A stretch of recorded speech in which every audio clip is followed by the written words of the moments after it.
রাত জাগাছিস দেখি, হ্যাঁ? খেলা দেখতেছিস? ও, কার খেলা? আর্জেন্টিনা মেক্সিকো না?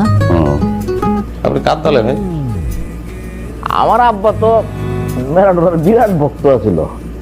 আমার আবার মেসি খুব ভালো লাগে, দারুণ খেলায়। এই যে খেলতেছে রাজ্জাক, দেখবি হাফ টাইমের আগে মেসি 2টা গোল করে দিছে।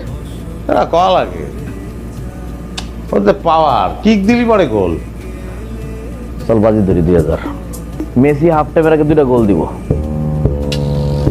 এখন ওর বাজি তাহলে 2000 না 1000 ধরেন। রাত্রিরে আবার আইপিএল আছে না? 1500 ধরি, 1500 এটাই ফাইনাল। এই তোরা কিন্তু আসছিস এনে, শুনলি রাজ্জাকের সাথে আমি বাজি ধরছি মেসি হাফ টাইমের আগে 2টা গোল দিব। আমি এটার বিপক্ষে, গোল দিবার পারতো না মেসি। কি করছেন মাত্র আপনি বলেন যে আপনি মেসির দলে, তাই? হ্যাঁ, আমরা বংশগতভাবে আর্জেন্টিনা, কিন্তু তুই তো বাজি ধরলি, একজন বিপক্ষে থাকা লাগবে না? আমি বিপক্ষে রইলাম, আমার 1500 টাকা না গেল, সমস্যা কি?